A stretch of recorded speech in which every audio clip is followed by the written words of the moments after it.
Wait, not yet. Oh my goodness. Feel the bass on that? Almost as hot as this bass line.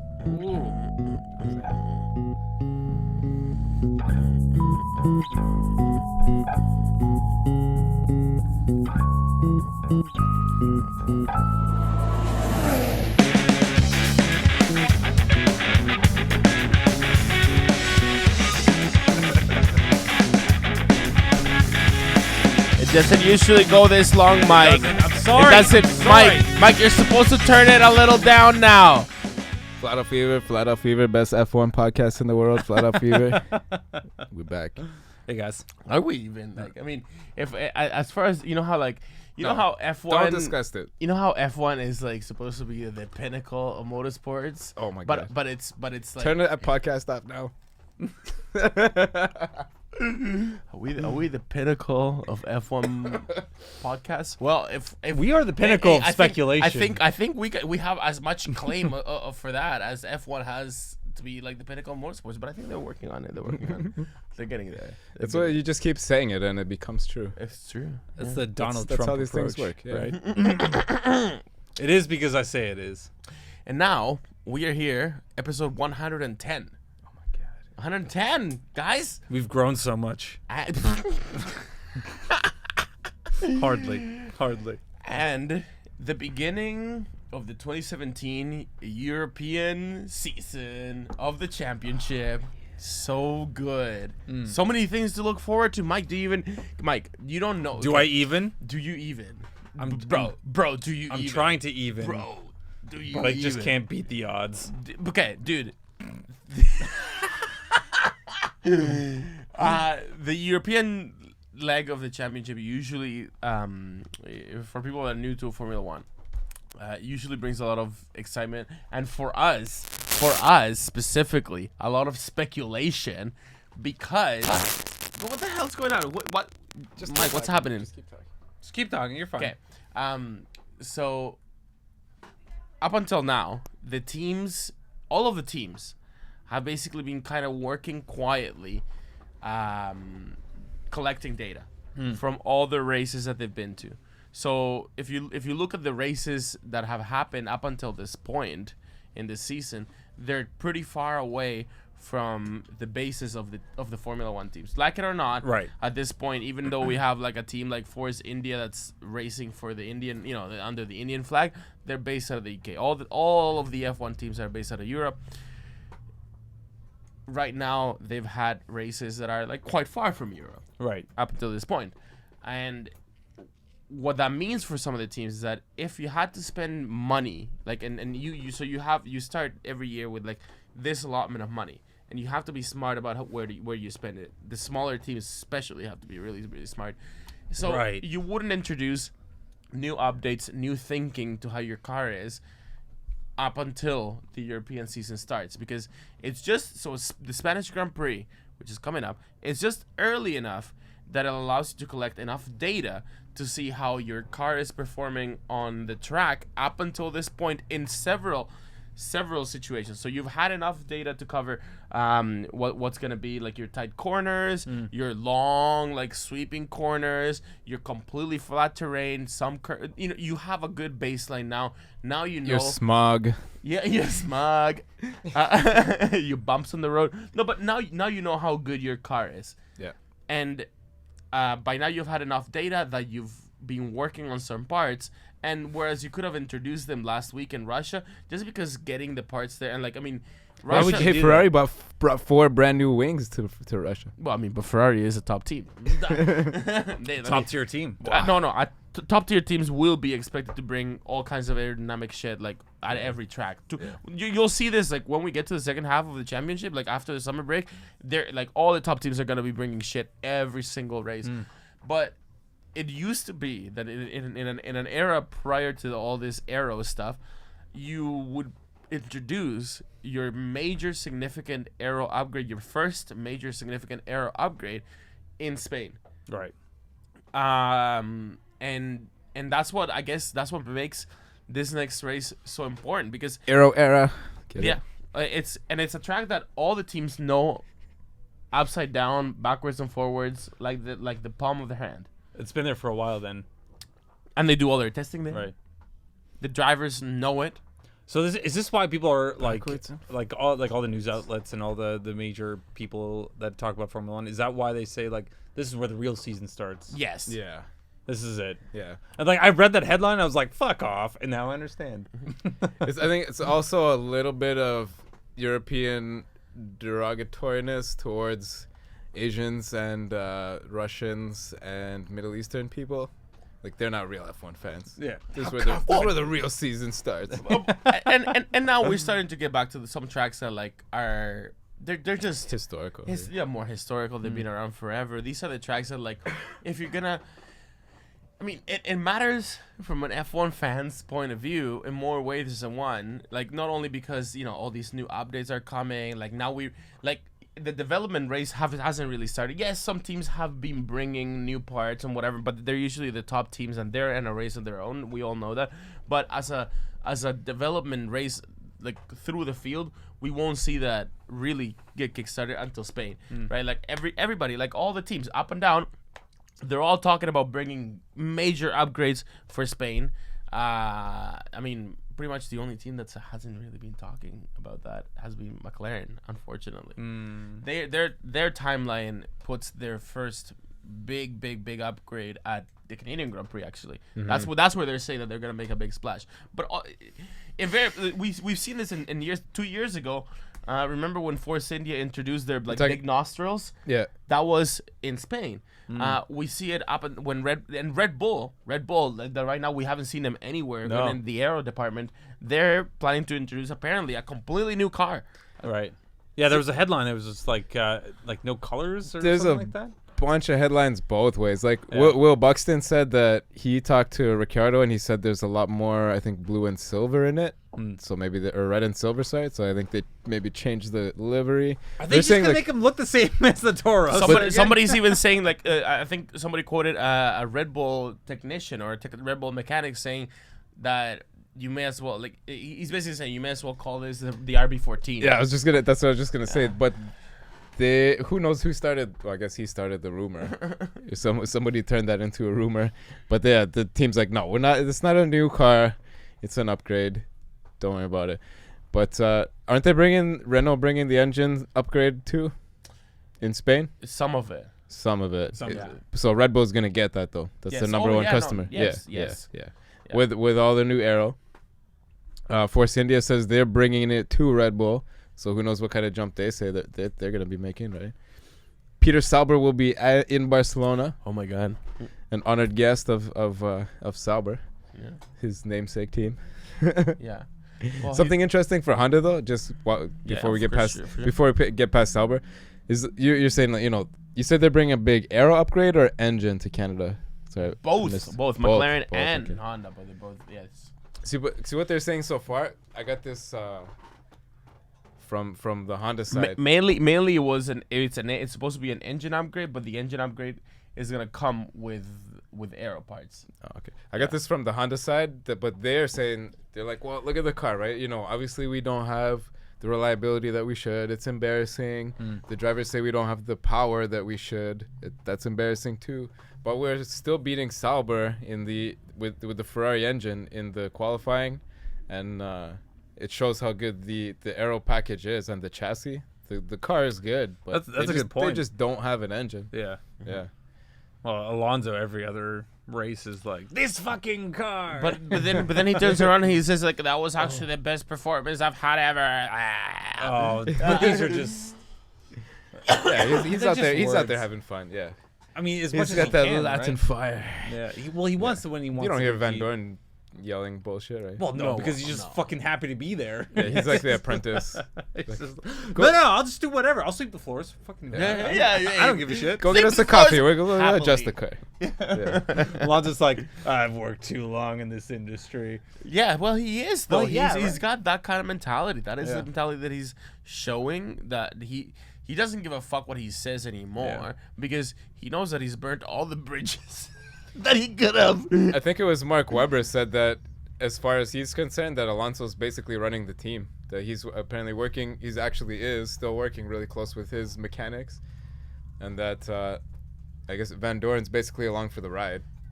So, and then Van Doren said too, I guess he was asked about it, that that this is the best time that he could possibly have in his career. Like, just soak it all in. Yeah, absolutely. He's basically apprenticing. He's apprenticing under Alonso. And in one of the best funded teams with the craziest facilities, the best drivers. He knows what's going on. He knows how to get the car working. In a facility that will allow him to learn as much as he can from Alonso. Absolutely. McLaren's killing it with street cars too. So they do have a lot of income in that. Oh way, no, right? no. Yeah, there's. You know what I mean? McLaren are not a As poor a whole, team. Yeah. You'd be surprised. Like, if you just got into F1, you're thinking, oh, actually, and I have seen a bit of this going on up and down on Reddit. Like, oh, I just got into F1. What the hell is the fuzz with McLaren and this guy Alonso? Like, they seem this guy Alonso. they seem to be doing very poorly, right? No, but if you just got into the sport, right? Like, that's what you would think. What the hell is going on? Why everybody keeps talking about them? Fuck them. Yeah.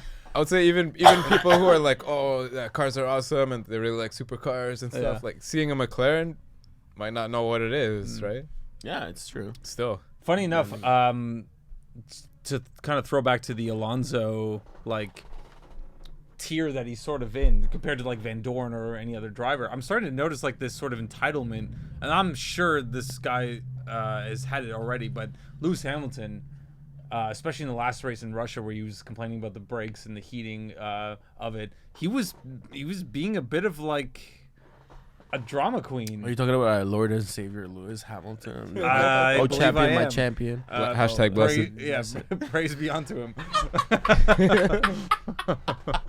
Can I say that? No, that sounds wrong. Yeah, of course. Anyways, yeah, it just seemed like he's like, I should be winning. Why aren't I winning? It's not my fault that I'm not winning. You know what I mean? And like, I like Lewis Hamilton. I think he's a great guy for the sport. I supported him when he won a few years ago and before that, but he can't have that attitude. He just can't. Yeah, he's getting kind of like some kind of celebrity rock star, movie star or something. He's like, well, how come my last movie wasn't amazing? You still gotta pay me $50 million even though my last one sucked. I did great. Okay, I did great. You fucked up. Yeah, fucked that up. type of stuff. Like, my drummer, he was like out drinking beers all the time. And my guitarist, like, I mean, I can drink beer, but he knows he can't. Like excuses. But okay, let me. One of these inane facts I have to throw out is a good time for it. The lead laps for this season so far, Vettel's got 82, Hamilton's got 80. Interesting, right? And then Bottas 59. And then Raikkonen with one. Whoa, that's huge. That's tiny. Well, I mean, like a huge gap. I know. I've seen bigger. I mean, Vettel and Hamilton though, how close can it get? They are. It's 2 laps different. In what is it? This season's been maybe 100 so far for 4 races. Okay, or, not 200. No, listen. So before the Russian Grand Prix, when we did the Bahrain debrief or whatever, like with the other guys, I said something like to the tune of, "Listen, we're gonna go into Russia, and we've known for like since the Russian Grand Prix started that the Russian Grand Prix is usually a pretty good measure of where the cars are." Because you usually, like, historically in the Russian Grand Prix, up until that point, up until that year, I must admit, it used to be qualifying was 2x2x2x2, and the race ended 2x2x2x2. So you always saw like which car. And I think right now, if you apply that logic, still you can pretty much still get that. Like, yes, it's true that whereas the Ferrari has gained a lot on Mercedes, clearly the Mercedes in raw power, at least just off the line, they're really their engine is still ahead. And that's what was proven in the Russian Grand Prix, because as much as Vettel wanted, even with Massa there or not, Vettel just wouldn't have been able to catch up to Bottas. Well, he was. That was sort of the thing, wasn't it? Even though Bottas won, the Ferrari was catching up. A little bit. There's and a difference between and like the the tire engine wear and and whatever, and this and that, and like there's different elements, but in terms of just the car as a whole package, it's clear that the Mercedes still has an advantage. The advantage is not as dramatic as last year's, but the Mercedes still has that advantage. and you could see that from the characteristics and just the flow of the track itself, right? It has proven that year to year. It's very flat. It's like it just puts the cars to the test. It's kind of technical, etc., etc. And I want to propose to you now that so we saw that, and now we're going into Spain, and now we're gonna see now given the machinery that they have, I think Spain, if we can say one thing, is that historically has given us a chance to see now the drivers a little bit of input, like whether it's raining or not. We have seen that, I mean, over the past 10 years, we have had 10 different winners of the Spanish Grand Prix over the past 10 years. And that hasn't happened. That hasn't happened in any other track. It's usually like a couple of people repeat victories while their team is dominating, but in the Spanish Grand Prix, that's could be 11, right? It's got to, well, it's got to be probably Bottas or Ricciardo. Those two haven't won the Spanish Grand Prix, right? That's make it 11. The two most likely, right? Yeah. Or Lance Stroll. Well, let's just hope he can finish another race. Yeah, if that can make it 11. Another thing I like about, especially for the last few years, the Spanish Grand Prix is that's where the testing comes.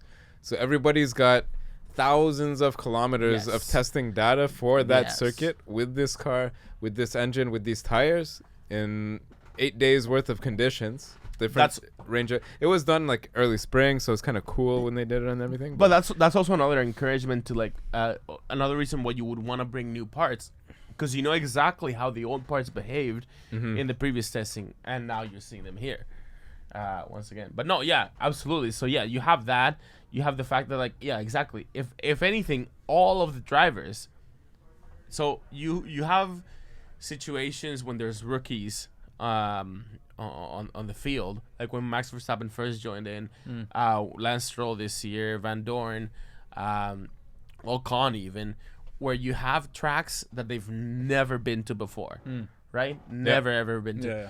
Every single F1 driver, by the time that they get to Spain, no matter which way they got to F1, they would have at least practiced. They would have driven there in Spain, so they all know the track. Yeah. One thing I wish is I kind of wish that they would open up that last corner to F1 cars now that they have all this super downforce. Instead of going through that new cheesy chicane that they built, it's slow. That chicane must be in the top 5 slowest corners of the whole year, the whole calendar. I don't know which ones are slower. It's the second to last and third to last corners. See, what's that right there is the old. Are you talking about this one? Yeah, exactly. So and how it used to be is. Let me show the folks at home. Yeah, if you throw it up for the folks at home, from turn 13 to 15 used to be connected in a straight line. So from 12 you would just hit the gas and go like a fucking bat out of hell. But then 16 was super dangerous. The last corner was super dangerous. So they threw in that chicane now, 13, 14, basically to really slow the cars down. When MotoGP races here, they still use that. They use the old super fast corner. Really? Yeah. But you know what? They only actually changed this 4 or 5 years ago. It was pretty recently, like in the last half decade, where they actually changed that. So I think realistically, and actually reasonably, they could do that without anyone dying, right? I'm thinking I've been playing a lot of Mario Kart. They've been going like 300 around there. They've been going around 300 around there, tossing bananas out the side of the car. So in the new Mario Kart, you can there's a 3-level boost. So like I was imagining that new corner. I was like, oh dude, I could totally get like the blue or what is it? It's the purple, like the purple boost sparks. Like, oh dude, that was so fucking dope. Oh shit! My racing lines are so good. Mike. Okay. Okay, fireworks. They work by you burn chemicals and colors come out, right? Correct. Like you get, you burn some copper in one firework, some silver in another one, and then you get all the different colors. What if the skid blocks on the bottom of the car are colored? We came out with colored sparks! Oh my god! Depending on how fast you're going, depending on your team or whatever you want. Oh my god! The whole rainbow. It's like the LED lights below free like for all. A pimped out car. Yeah. Oh, I'm in. But I'm Remember when that was I'm in. super cool when Fast and the Furious 1 came out? Everyone had the underglow. Wait, hey, no. On that topic for just a split second, isn't it crazy? Like, do you guys understand that we live in a world where a movie like Fast and the Furious can get 8 sequels or whatever, or 7 Part 8 sequels? just made $1 billion. what They're the almost fuck? at $1 billion box office. Who wants to What see the like that fuck? much of Vin Diesel? Really, Guys. Like, What if it's good? Forget no, Vin it's- Diesel, The Rock's in it. Duh. Yeah. guys, Dwayne Johnson. Sorry, bringing it back to F1. there wasn't even an F1 car in that movie. I bet. No, Dude, they had a submarine. actually, you know A what? summary? Did you No. go? Did you watch it? No, I saw the trailer. Oh. You didn't even see the trailer. I don't watch trailers. Okay. They ruin the movies, man. They try to show you all the best parts. I watched and trailers. then try to ki- watch. it's kinda Try to like watch this. reading- Try to watch this movie and be interested. Now that we just showed you the climax, the funniest line, and the ending. Yeah, it's true. That's what that's movie. a good point. It's like Yeah, reading fuck a the trailer. leaflet on a book. I'll watch, You watch the trailer. the movie, and if you don't like it, you can stop or just finish it. I'll watch trailer if it's for a movie I'm never gonna see. I'm like, oh, okay, decent plot. Like I know what's gonna happen. Or a movie I'm absolutely sure I want to see. Like so, if the new Star Wars or whatever, I'm gonna watch it. I can't not. I'll kill myself. I will literally hurt myself. Yeah, but if I I'd, don't watch I'd it. rather like. The best thing for me is when I watch a movie and then like halfway through, I'm like, "Oh shit, that guy's in this movie!" Yeah, oh my I didn't even know God. that actor was in it. Right, All, but you were all I never want to gonna know, watch Fast and the Furious. all I want to know is the title and kind of what happens. That's it. That's a trailer. No, no, man. The trailer is way more than that. the For trailers anything. are spoiling movies these days. Yeah, that's insane. Yeah, but you were It's never so gonna dumb. watch. You were never gonna watch that movie. All right, Fast and the Furious. Yeah. guys. Oh, I'm sure I'll be forced to. All right, All right. Who At cares? some point. Let's come back. Yeah, winding it back to F1. At least there's no trailers for the races. Yeah, hopefully. Yeah, but I mean, yeah. F1. Maybe we'll get to that point. Quantum prediction technologies. Well, I mean, right now, if we were going by past history, like we would have to predict that somebody other than are the- Vettel, Lewis Hamilton, Raikkonen, Verstappen, Alonso, whatever, are gonna win the race. You right? just 'Cause told me it's always- Barcelona had just 10 out of 10 races, 10 different yeah, winners. That's what I mean. It would have to The- be somebody different than that. You know the So- bookies are sweating right now. Oh yeah, Bottas. So They do not know what's good. Even if it's Bottas and a Ricciardo win, though, Yeah, Vettel will still be leading the championship. he will. You know what I mean? Like, we have It's early. It's early. so Sebastian Vettel is sitting at 86 points, followed by Lewis Hamilton at 73. 73, yeah. Then Bottas 63, and then Raikkonen 49. Actually, so it's within the first 3 positions. You have, I mean, not something that I would call super close, but definitely there's a 1 and 2 battle right now this year that is not an inter-team battle, which is, I think, what is gonna make the whole story for the rest of the year. Ferrari is attacking, and they're pulling no stops. They know that they're in hot water now with the amount of turbos that they're using, but they're presumably predicting that they're not gonna need to use a new turbo for the Spanish Grand Prix, or in fact maybe none of the European races. If anything, they might actually have to put themselves in a situation where they start where they might use a different turbo in Canada. That guy, the Ferrari guy with the weird hair, he was trying to convince everybody at the team principals press conference last race that they won't be taking any penalties this season. That we used all our new ones, yeah, but we'll be reusing them over and over again. Yeah, that's a big gamble. So is the car gonna? Everybody knows that that's a big gamble. Yeah, the blades can only take so much in the turbo. But just what you said about Vettel and Hamilton doing the championship battle on 2 different teams.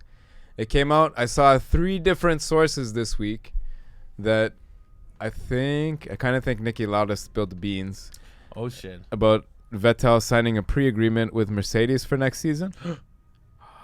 Oh yeah. Did you hear about this? Yes. There's that. Oh, I can't remember his name. He starts with a T.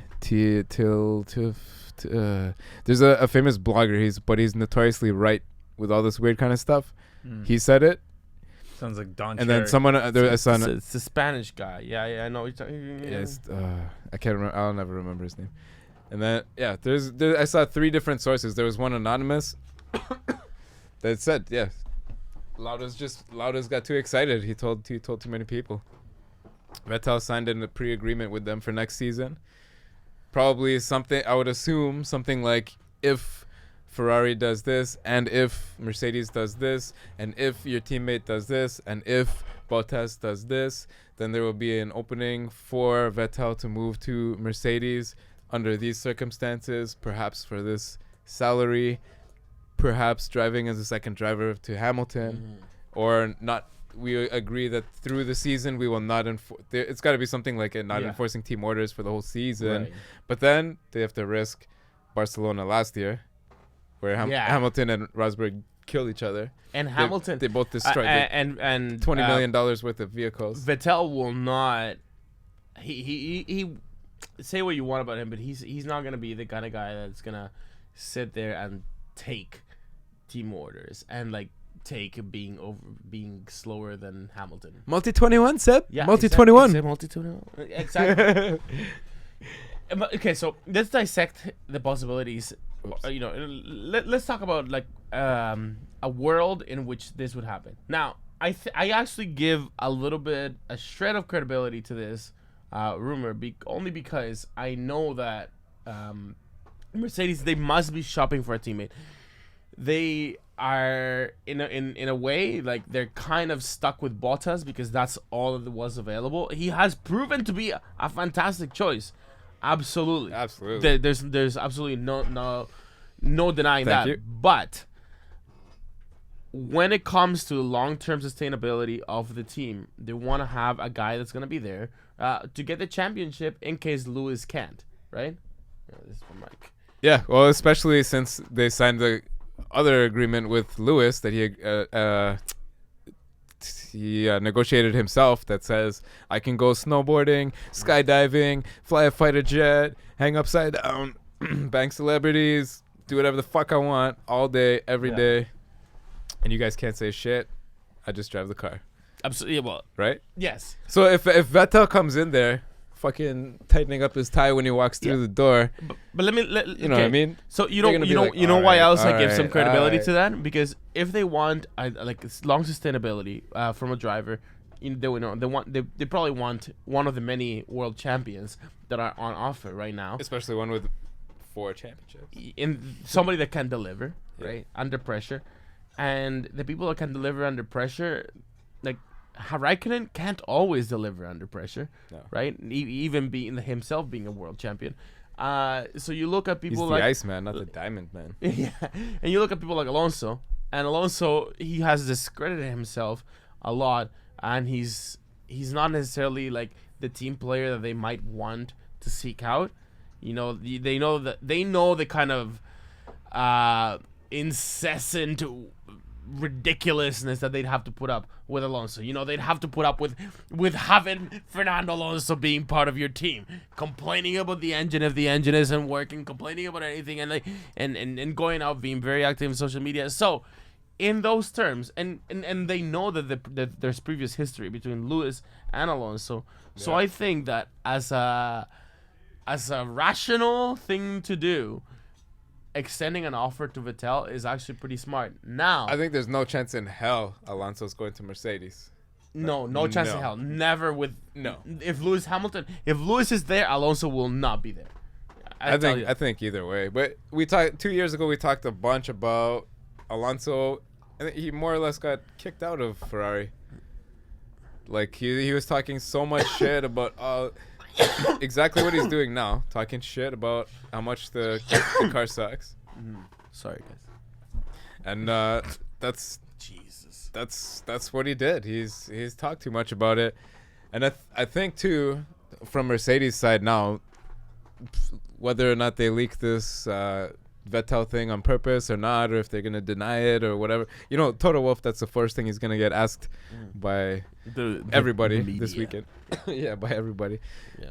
Hamilton has talked a lot though about how he's, I'm not doing this my whole life. I'm gonna go do something else. I want to Music. move on. I want to do my music. I want to live this and that. Maybe he got a little bit inspired by Nico. They must talk, right? Yeah. Yeah, they're buddies since they're little kids. They're like, And now I think that like after take a deep breath and after the whole like after a few F1 months championship especially, and whatever, I think like you're gonna see Lewis and Nico just hanging out maybe in the future for sure. Yeah. No. I don't know. Even No. myself, like I don't know. think I was like, what the?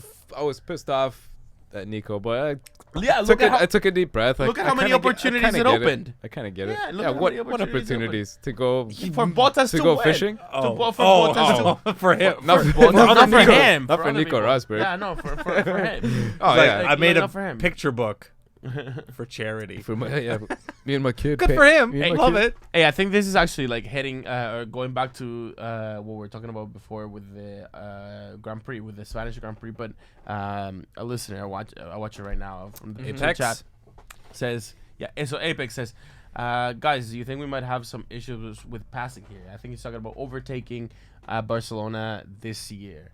Maybe. I don't know though, because like I was just saying when you left the room there, turn 14, 15 is one of the slowest of the whole season. Mm-hmm. I don't know. See, because Russia, there was no passing on track, but now I don't remember. Do you remember specifically which race this year had more passing than the last 5 years? Was it Australia or something? Australia had a ridiculous amount of passing. Yeah, so like Russia just might be an anomaly. It's not a great track for passing. It's too early, man. Just let the cars. I don't think we have seen a pattern yet, and that's the one thing that's a might scary be thought. It's trouble. Yeah, it's troubling people because in some tracks, Or like 15% of the season. That's nothing. no, I know, but in some tracks so far, we've seen that. Okay, so I think he's talking about specifically how the faster cars are going to perform in this particular track, right? Yeah. And so far, we've seen how the fact that they're faster and it eliminates some of the braking zones actually makes it easier to pass, i.e. in Australia, and a couple other corners here and there. But then the fact that they're fast also in other corners makes it even harder to pass. The whole of the of the Russian Grand Prix. So if anything, if maybe the only speculation that we can see right now is that the highly technical tracks are gonna be even more highly technical, which actually makes sense if you think about it. So if a track is like already like a mental challenge for a driver to get his braking points, to get like just by feel as opposed to like visual markers or whatever else they might be using, if it becomes more of a technical track, then or if a track is just by definition more technical, then with the added speeds it will become more technical. I think that's a fair assumption to make. And I think we can expect a shitload of passing this weekend. and that's the thing, yeah. I love this track. Barcelona, so much fun. Although technical, the one redeeming quality is that it also does have the kind of braking zones that if you eliminate it, and I'm gonna tell you right now. Okay, so here's what I think. I think that going into turn 4, right? Yeah. Because they're gonna be able to. Okay, so you see how, Mike. Hey, I'm gonna bring it up. yeah, no, yeah, we're looking at it right now, Yeah, yeah. right? So you see how that curve around turn 4 over there. This guy. Yeah, how it's like just way more sort of a rounded curve around it. I think you could take more liberties in your braking zone now this year because of the higher speeds of the cars, but also because of the crazier brakes that they have. 4 and 5, I think, are tighter than they look there. I think you're gonna see some fights there for sure, and I think that on the other hand, turns 1 and 2 are gonna become a little bit less relevant. I think people are just gonna take turn 1 and 2 flat, but then by the time that they get to 4 and 5, that's where we're gonna see some real action there. Yeah. I don't know any. I Four can't. is a much heavier brake zone than it looks like. And then I think it's like 10, 11, 12 is the super technical part. 10, 11, 12, 13, because you go down, super downhill and super up. You're climbing through those corners. It's hard to do. Like, look at the racing line on 12. The apex, it's a huge 180, but the apex is like at the 170 degree mark. don't see that on many corners. No, it's just for sure. it's the way it's the two corners before it. If you drive this in a video game, or if you're a real driver and you get a chance to go there, it's interesting. It's hard to do. It's tough. It's awesome. It's so much fun. Yet again, this is a track that everybody knows. Yeah, exactly. Yeah. So Even Lance Stroll. Lance Stroll practiced there, right? Like he did some practice. Oh, that's right. Yeah. That's what I'm saying. Like even Lance Stroll, everybody is familiar with this. Everybody's familiar with the flow. Yeah, very familiar. If anything, we're gonna see now. I'm telling you, man, this is just gonna be a test for or where we're really gonna see the drivers, right? Like, and think about the last couple of years. I mean, except for the one time when freaking Pastor Maldonado won, we did see that whoever won the Spanish Grand Prix did go on to make a big splash that year. So last year, who won the Spanish Grand Prix? Nico Rosberg, right? Nico Rosberg. What? Last year? Last year? Last year. No. 2016. Isn't it? 2015 was Verstappen. Verstappen. Oh, Yes. yeah. Right. So what? So 2016 was Confused. Yeah. it was what's it called? Whatever. What's his face? Nico Rosberg, and then he went on to win the championship. The previous year was Verstappen, and then he went on to be the biggest story. 2015, etc., etc. I mean, man, so 2013 was Alonso, and that was his last year at Ferrari. Things do tend to happen in the Spanish Grand Prix that it kind of let you know where actually Joe Sayward famously has said, I think he during his AMA that he did on Reddit, he said that no matter what, usually by the end of the Spanish Grand Prix, you do get a feel for how the rest of the year is gonna go. And that kind of has gone. Yeah, Max won last year. Oh, it was Max? Haven't you seen the opening Jesus credits of Christ, Sky you're right. F1? At the triple check, but Yeah. I don't want to start yelling. Man. Oh, was it? No, it was The Nico the year before. Yeah. Yeah, last year's when they took each other out. Right. Nico hit me again. Nico hit me. Nico's hit me. Nico's hit me. No. Yeah. Wait a second. So Either way, 100%. I That was think 2016. I think we're gonna see just a different picture than what we saw in Russia, but still those two together, how the cars perform in Russia and how the drivers are gonna perform in Spain is gonna tell us the story for the rest of the year. I think there's gonna be a lot more fun going on too, and I'm super excited for going to Montreal for the Canadian Grand Prix, because this week Chase Carey said, we're still building up. Every weekend we're bringing new ideas and et cetera. I think the social media rules are being even expanded this weekend. It's worked well so far. They said they've seen 3 to 4 times growth, 300 to 400% in media engagement for all the teams, because now they're allowed to use social media inside the paddock, where under Bernie nobody was allowed to. Right. All of Lewis was getting in trouble for his pictures in the press conference, etc. The only rule, this is interesting, I didn't know, the only rule with that social media stuff is there's no crossover allowed when the cars are on track. So when the cars are on track, you can't post oh, look at this stuffed animal in the driver's seat, or something inane, something from the before or after. When the cars are on circuit, you can post stuff about that. Okay. So that's the only rule, which makes sense. Praise Chase Carey. I heard this, I don't remember where, but that there might be a huge zip line built at Barcelona. Oh, they were saying that since the after show. Yeah, maybe coming from turn 4 or turn 9 down to the paddock or something. That's on a huge hill. That would be pretty awesome. I don't know what it is, but who knows, right? I just heard that. But just going forward, they're bringing more and more fan engagement stuff. Chase Carey didn't want to give it away, but we'll see this weekend. But he said, expect a lot more fan engagement at the circuit, on TV, etc. Every race this year, they're going to be they're going to be trying out new ideas. Yeah, they've been doing something new every single race. Yeah, I know. They're going to be trying out new stuff every weekend, different circuits, see what works, see what doesn't. And he said they're building also sort of super database, I guess. They're just collecting data about who are the fans, what do they actually like, what are they posting about, who are their favorite drivers, what are their favorite circuits, and collating all this data for the betterment of the sport. I don't know, dude. it's good. It's I love these new guys. One of the big things right now is big data, right? You know what I mean? Like that's a huge thing in the world right now. Like, and I think F1 has not been benefiting from all the amount of data that they could be collecting from people. Yeah. That is more valuable than just about anything these days.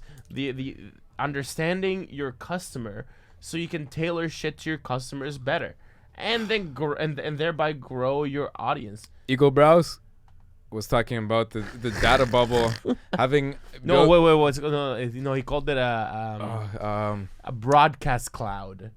That's what he called. No, sorry. A broadband cloud. Yeah, basically having the entire circuit covered by Wi-Fi broadband internet that everyone can connect to. If this might sound crazy to anybody that hasn't been to an F1 track yet or to an F1 event, and I know there's plenty of fans out there that just have not made it out to a race ever, but it's still just as fans. Yeah, maybe like. But so yeah, you would be surprised, but yeah, if you go to a race, there's mostly no Wi-Fi ever, and you gotta think that usually you go to a race not like across the street or anything. You have to travel quite a bit. Yeah, where we go is in Montreal, right? Yeah. It's right next to it's in a big city. Yeah, it's not, like, out of the three of us, only your cell phone works in Montreal.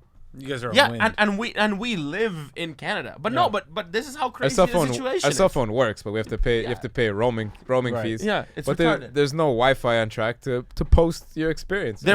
Their ideas are right. If you post your experience on Monday, it's too late. Everything else is happening. By then, it's history. Yeah. Everyone knows who won the race, and it's done. Yeah. Yeah. Nobody cares. Yeah. No. But so look where I'm at. Click, click, click. Look where I was. And now, if you've been to an F1 track and you know that this is how it is, and you know that like you get shit out of luck in terms of reception and Wi-Fi, then you might be actually surprised to hear that in Mexico they've already done this. Don't you? That's downtown in one of the biggest cities in the entire planet. But from the get-go, one of the visions, you have to know that Carlos Slim is a big sponsor. He's a telecom dude. And he's a big sponsor through Checo Perez and everything else and underhand deals. He's a big sponsor of the Mexican Grand Prix. He owns Telmex. So it was obviously in his personal interest to have Wi-Fi, free Wi-Fi, nonetheless, especially Wi-Fi on his network with advertising around the Mexican Grand Prix. But he proved that it could be done quite successfully, and that the amount of social media content that was circulating around the Mexican Grand Prix, just because of the fact that they had free Wi-Fi around the track, was unprecedented. It had never been seen before. That's what the data said. Never been seen before. Like, nobody could have believed. Like, what? Yeah. Yeah, of course. But of course, people want to get on the internet. Like, you look out the window here. We're in downtown Toronto. That lady's on their phone. That dude's on his phone. People aren't even looking where they're going. All they want to do is take pictures of shit. She's talking to somebody. Everybody. Apex CT here on the live chat was like saying, I was at Silverstone last year and I used all my data. A cloud would be such a huge help and step up. Yeah, that's a real fan though, man. You use your monthly data on the race. That's what it's for, man. Dude, that's what I did during the race last year. Like, I was like, fuck it, I'm turning it on so I can listen to the radio. I was like giving you guys live updates. Commentary. Yeah, it was great, man. And because otherwise you have no fucking idea. Let's be perfectly real here with right now. When you go to an F1 race, you don't go to see all of the action. You have to be happy with just seeing your little corner that much of the cars. Oh, I think that guy's in the lead. Hopefully you're by one of the jumbotrons, a huge screen. Yeah. But you're not going to hear the on-track commentators. You're not going to hear the person beside you, really. It's kind of like, it's as loud as a concert, basically, right? Like, between the cars all the cars go by and you're like, wow, this is amazing. It's the same as like going to a concert, like boom, the song ends, and you look at your friends like, holy shit, that song was That nice. was fucking But then the awesome. the next song starts, the next lap starts. You just entranced, you're. Thank you. Another pitcher of beer. But yeah, you're in it. Like at those moments, like hopefully nobody's looking down and typing tweets or something while the race is on anyways. But at least before, after, etc. Or you can get the updates if you have the F1 app, which is actually you know what's funny? It's a little anecdotal. What's wrong with this beer? Oh.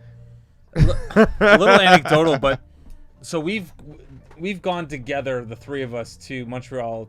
This is mine. The two. You have two now.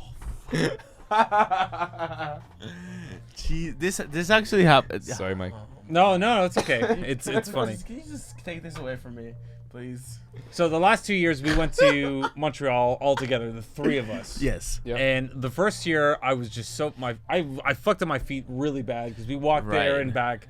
I really fucked them up. So I actually sat and watched. PSA right now. If you're planning going on a race, bring comfy shoes. I could not suggest it anymore. So, anyways, I watched the race from our Airbnb back then. Right. Oh, and I watched it, and that was last year, wasn't it? no, it was 2 the year years before. ago. It was- Oh yeah. it was the year We're before. down by the river, right. And so I watched it, and I could follow everything. It was funny because the next year, when we were sitting by the barbecue where we Right. where we were at, Yeah. I was like, I'm enjoying this, but I'm missing that thing, Of course. that part of the race that I'm just not getting. Like, I don't know who's in the lead. Well, like I do, but not why they're in the lead. You know what I mean? And I found out that it's like it's part of it. It is important to know that kind of stuff. It's like, why is something happening? And you only get like secondhand, like, oh, I heard, so and so's in the pits for this sort of a thing, or whatever. And that's what I'm saying is that like sometimes you don't get like the experience you might think you get.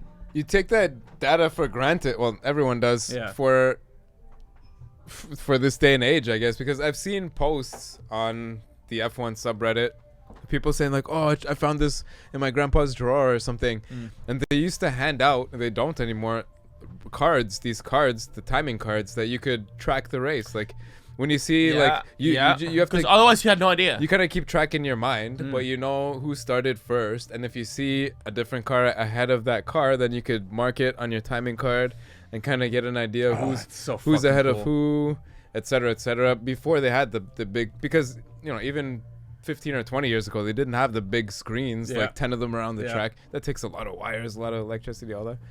It just didn't exist. Well, all praise Liberty Media. I think they're doing it, man. They're doing good things for the sport. I think, and I'm actually looking forward to. Honestly, like I haven't. Like I always every year look forward to the Spanish Grand Prix, but this year I'm looking forward to it because, for more reasons than before. I'm looking forward to the updates that the teams are bringing. The drivers actually competing at a track where everybody knows, and I actually think that because Lance Stroll actually knows this track as opposed to a handful of the ones that he didn't up until now, he never been to Moscow, he never to Sochi, he never raced in China, etc. Because he's actually gonna know this track, he's actually gonna perform a little better. Right. So I'm if he doesn't get knocked out. But the same is true for Verstappen as well. Yeah. For Van Dorn and all the rookies. But also, in addition, this year there's that other layer of let's just see what else is Liberty gonna bring. What else is gonna happen? What else is gonna be? What else are they gonna be doing that's gonna be pushing the sport a little further for fans, from the fans' point of view, which is great. I'm just excited that it's not going to be run like a mafia sort of system. Yeah, exactly. Because it doesn't. It only helps the people that run the mafia. Yeah, and that's. Speaking of sorry. No, I'm done.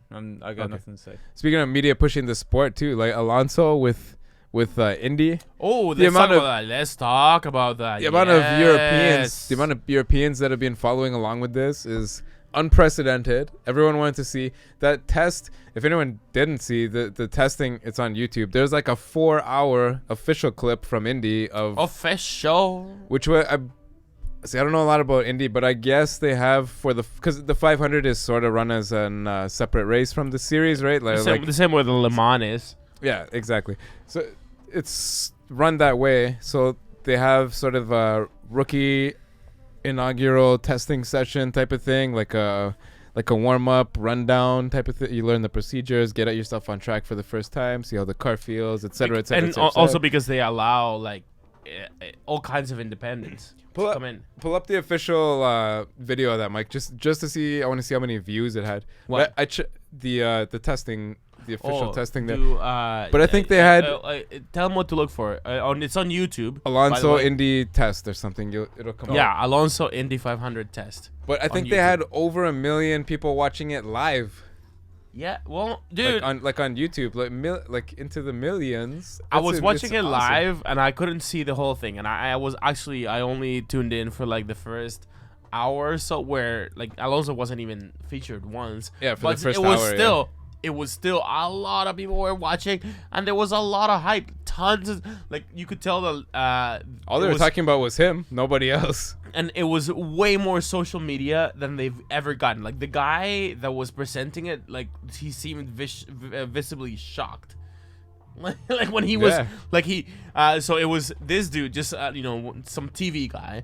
A TV guy there with this other American that had won at the Indy 500, and Mario Andretti. And at one point, like, he was like, he seemed so overwhelmed that like he ran out of words. He just couldn't talk anymore. He was like, "Yep," and then he looked at Andretti, and Andretti was like, "Yep," and the other guy was like, "Yep." Did you see at the start? They're like showing those three guys talking. They kept going back and forth. They were kind of doing the on-track commentary as well, the three of them together. The guy that had the orange shirt on, he's like, "Oh, I see you like unburied this shirt from your closet. It looks a little faded." Yeah. Andretti said that to him. Yeah, and then the guy wearing it's like, "Yeah, you'd fucking notice." Yeah. The guy's like, he's like, "Yeah, I kept my if I worked for McLaren at that level and I got an orange shirt from them, I'd be holding that, man." Okay. How many millions? No. Well, I found like a bunch of random videos, and just random YouTubers had sort of re-uploaded it. Each of them were like at 1 million views or something crazy. Even that in itself is crazy. The official one's almost 4 hours. However, I found a video saying Fernando Alonso hits and kills 2 birds during his Indy 500. Oh, this is great. He did do this. Yeah, I'm gonna throw this on. Put this up. I think we'll get away with this. I think we can get away with this. Just don't put any sound on. Yeah. Oh my god. Okay, hold on, guys. I'm using it. No, this is a thing that happened. Actually, I heard about this. Oh, what? Jordan Peterson's back on Rogan again right now. 25,000 people Professor Jordan Peterson. Professor Jordan Peterson from UFC. I think he's actually. I think Joe Rogan's in love. He really likes that guy a lot. Oh! Holy shit! 2, one on either side. Oh my god! Oh, they turned into dust. Fuck! They turned into dust. Look. Goodbye. Boom! Goodbye. Oh, fuck. Good for him. The orange cloud strikes again. But hey, listen. You know, I have respect for every single life form out there, but if you're one of those fucking urban inbred pigeons, if you're gonna go, one of the best ways to go has to be hit by a car going 300. Hey, he was only limited to about 280 or so. He had his speed limited. Dude, that was a fine dust that those birds were turned into. Oh, shit. Holy shit. That was crazy. Oh my god. So the Indy 500 is. I'm gonna watch it for the first time this year. Yeah, and I just want to like bring in. I absolutely am gonna watch that. I want to bring in something that I want to talk about, and it's a bit ethereal and whatever. And you know, how long are we into the podcast? We're almost an hour into the podcast, so we can get away with this kind of stuff. The people are like we're tuning. the people that are gonna tune out have already tuned out. So, I just want to say that. So, and this is actually kind of going out there to Cody, one of our listeners. Cody Carrette, I believe. He's a commentator. Cody, love you to death. We all appreciate your input and everything, but I do have to say something, and it has to do with F1 fanhood, and what it takes to be an F1 fan. And in a way, this actually like has okay. So there was this blog post that was made by this weirdo. I mean, actually, I wouldn't want to call it weirdo. Whatever. This girl about being a girl that likes racing. Elizabeth, I think, like she got. You shouldn't give names. Whatever. So it's this girl that like got like Twitter notoriety because she got Vettel to like sign her blue flag, and I think she got a bunch of people. When I heard I thought you were gonna say boobs. No. That would have been way better. Better story. Then she put up this blog post about how girls get like such a hard treatment at a race, and being a motorsport fan as a girl is so. And one of the points that she brings up in this blog post that got a lot of attention is that F1 fans like don't seem to take girls seriously unless they know everything and they follow every single racing series and whatever. And I'm just gonna say right now that like has nothing to do with being a girl or anything. Like this actually, there is a bit of motor racing fan culture out there that some people would rather not have you as a fan of any motorsport at all unless you watch all of it, everything, and absolutely everything, and it's a hyper fan. And I want to call out the attention to this because that makes, and let's just take a step back. That makes absolutely zero sense in any other sports context. Yep. So why does it have to make sense in motorsport? You are Leafs fans. Yes. You watch much 100 whatever games a year in the NFL. I think I missed like 4 or 5 games this year. Okay. But have you like when was the last time that you actually avidly followed an OHL team? Like this is never. Like right. Nobody does this. Nobody does this. Nobody does this. I think that's like your cousin plays for the Marlies or something. Yeah. You might. That's a different context because like I think innately people want to see the best of the best. Absolutely. Right. Absolutely. It's like YouTube, right? Absolutely. It's like if someone's gonna do something on YouTube, you want to see the best of the best always. But listen, and I think in motorsport and especially in international motorsport, which is different because nationwide series, they have the advantage of all happening within your time zone and this and that. But when you're talking about international motorsports, to talk to another fan or to another person that's interested in this sport, and tell them that they're not welcome into the club of fanhood just because they don't follow all of the same racing series that you follow, is complete folly. And it is actually, you're absolutely right. It's not dry. That's the kind of attitudes, regardless of what you think about this new feminism or whatever. It's not about that even. Let's talk real talk right now. If you're starting to put barriers of entry for just anybody, like, so I think that Mike, when you started to get into F1, if anything, the most that we tried to do is to show you how it was just a sport like any other. Putting barriers of entry, like asking people or telling people, oh, you're not enough of an F1 fan if all you do is watch the races that are in your time zone, is not a productive attitude. How come you didn't see all of FP1? Can I? Yeah, exactly. That's a really good point. It was like at 2 p.m. You could have watched something it. I want to bring up, which is it's pretty relevant, and it's the comparison between Formula 1 and online video games. Right. Because I feel like the demographic of them are very, very similar. Right? It's a dude-oriented sort of thing. My girlfriend plays video games online with her friends competitively. They have a team. They do all these things. However, the culture of women doing these things is still very young.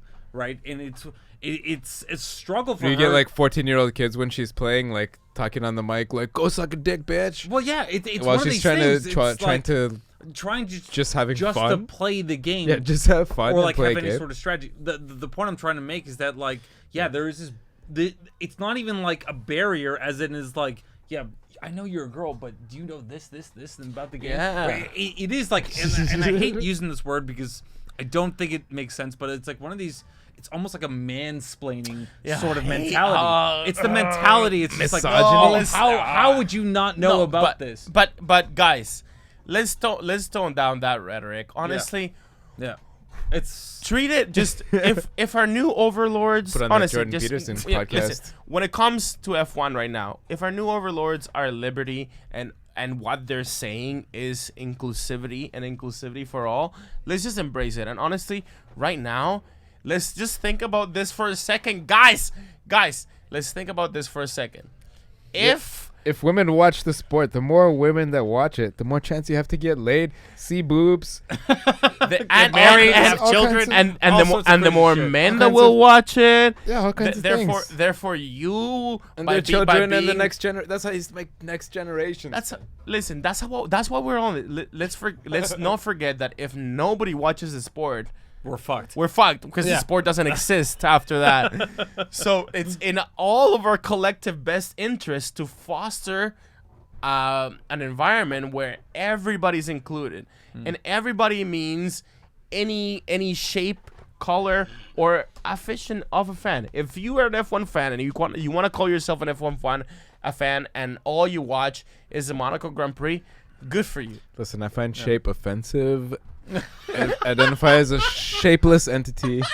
I'm just here on this earth to watch Formula One. Amphibious cloud creature. Yeah, I'm just here to watch Formula One. That's a good point. I think. Oh my God. We just offended about everybody. No. Dude, you made a super great point. It's like, why disallow anyone? Yeah. It makes no sense. That's how anybody starts, man. Yeah. How are we gonna get new fans into the sport if all you're doing is as soon as somebody new tries to join in or somebody different tries to join in, you start ratting like why? Like, can you imagine Can you imagine if we had that same attitude towards you? And right. like, absolutely, well, you're absolutely right. But the energy needs to be switched to the opposite side, as in like instead of yelling at them, it's like, you don't know enough. It should be, hey, did you know this? Yes. Like, look how easy that was for me to say. It's just like, did you know this about this thing and this about that thing about Formula 1 or any sport or anything? Right. Yeah. So that's really important. So instead of more saying people to watch Formula 1, that's how you do it. Instead of saying yes, right. No, actually, perfectly fine. Yes. So let's change the narrative. Instead of us as Formula 1 fans that know the ins and outs of Formula 1, instead of us, to anybody that might be interested and to look into F1 now from the Indy crowd, instead of us saying like, Indy cars, it's a spec series, blah, blah, yada, yada, yada, yada, change the conversation. And what we could say is like, you like Indy? And you like, you hearing about this Fernando Alonso fan? Here's something interesting that is different about F1 that you might find interesting. Like the fact that they're not all the same cars. Isn't that interesting? Yeah. Right? Yeah. Like, no, change. Right. Isn't that interesting? Yeah. It is. Yeah. Because how it does is. this sport work? Yeah. I never thought about it that way. And that's what it is. All right, let's because we have to wrap up soon. Let's move. We have to wrap up soon, but we had a question from Black Inferno on chat. Says, what is the crazy shit that has happened in the past 10 years in Formula 1 that your 2007 self won't believe? I'm gonna step out of this conversation because I didn't follow. You just said you're watching it now. Yeah, the fact that I'm watching it now. Absolutely. My point is that like in 2007, I would never have thought of myself as a Formula 1 fan at all. Is there anything that comes to your mind at all? Bernie's not running the sport. Yeah, Bernie. I guess. I thought that was gonna be like Forever. until his death, or he sort of until my own death became like cybernetic in some sort of a way. Yeah, it's got to be that. Just Bernie, straight up. How about the fact that even despite all of this, we're still finding thrills in Formula One. After everybody told us, because everybody told us 10 years ago. That better never go away. No. But remember how about 10 years ago, everybody told us Formula One fans that we were gonna get bored of the sport, that the passing was impossible, this isn't that. I find it, I mean, not incredible or crazy that much, and like to that extent, but a testament of how the sport actually beat all the odds. The fact that we're still putting out hour and a half podcasts about this show every week. I never knew what a podcast was. Nobody knew what that was in 2007. I guess so. Yeah. One of the biggest for me, I guess, going off that is that I'm not video cassette recording the races anymore. I can watch them live in it's the resolution of watching great. 14 VHSs at once on a huge flat screen. It's it's such a big TV and it sits against the wall. It doesn't. It's not even like 10 feet deep. Anyway, keeping it ethereal. Yeah. To finish it off here, I guess. Have either of you ever had a Formula One dream before? Oh man! Oh shit! Yes, actually, and this is very, very recent. I maybe told it to you. I had a dream. I wrote a book. I wrote a book about Formula One in the future. I proceeded. This was maybe a month ago. I proceeded to start to write it. Sir, please. I started to write it. It's just about and it's like one of these Never mind. Real basic. It's just about how Formula One might be in the future, in a pseudo future. I'm out of. You wrote it? Did anyone buy it? No. I haven't finished it yet. Oh, you didn't finish it. Yeah, Anyways, just join us for this. yeah. Cheers, guys, and everyone in the chat and everyone who watches at home. Thanks again. It's a great. This is why we do this. This is why we can cheers we get free beer. Have you? What? F1 dreams? Dude, I'm telling you right now, during the 2012 championship run, we remember it was so heated between Alonso and Vettel. I used to have Alonso dreams constantly, and I'm not ashamed to say that. No homo. It usually was me playing cards with Alonso. Is that when for you were some still reason? in Spain? For some reason. Is that when you were still in cards. Spain? Yeah. No, actually no. 2012, came I already came back. Yeah, but I was in Windsor. Sure. Guys are playing cards again. Have you ever seen those Alonso card tricks? Yeah, that's when he was making magic with it. Yeah, So I had one 2 days ago. I don't know what was going on in this dream, but somehow I was maybe half awake, I was on the verge of sleeping. My brain was trying to figure out how much, really, for myself, for F1, how much do I need to cheer for Bottas to make Hamilton winning be it's I'm cheering for the right guy, it's even worth it. If I just put my 100% on Hamilton and he wins, I'm all right, cool, that's what I expected. I was hoping for that. The return on your emotional investment is not as high. Yeah, exactly. I cheer for everything, right? I have an open mind. I cheer for a good race. Yeah. I cheer for anyone that wins the race if they're whatever. They're making their moment. I love to see that. As a just a quick aside to that, I just love how being an F1 fan doesn't have to be being a fan of a particular thing. You can just be a fan of this for a lot of people. It is of this sport. For a lot of people it is. Yeah. But basically, I got two camps: the Vettel and Hamilton. Those two guys. I'm sort of half German, half English. They're both from those places, my same age, etc. So, say I got 100% towards Hamilton, right? Yeah. We're marching along. This is my personal army of cheering. And a couple weeks ago, I guess, Bottas took the pole position. The PP? He took the pole position, and my army came to a fork in the road. It was a fork, but it was kind of like a shitty trail. It was grown over. I couldn't, as a general, I couldn't send anybody down there, right? You know what I mean? And keep going, man. so you move forward a few weeks, we're trudging along. Have either of you ever read Sun Tzu, The Art of War? Dude, that's by the way, that's essential F1 rating. Yeah. You've read it before, Mike?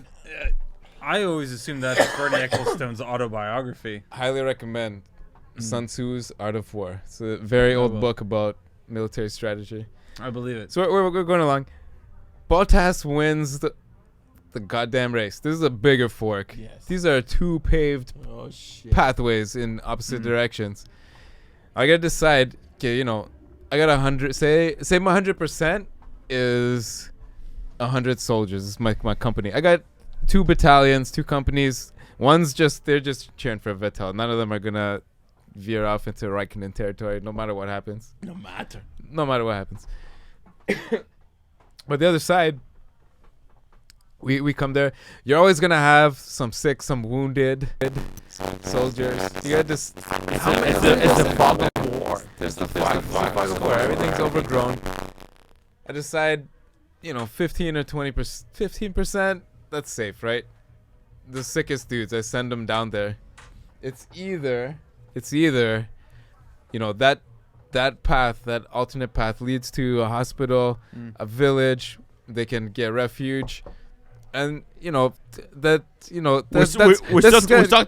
talking about F1. It's kind of like right? Bottas is gonna do all right, and at the same time, I'm cheering for that. I want these guys to get better, hopefully catch up to the rest of the company, and we'll win the war.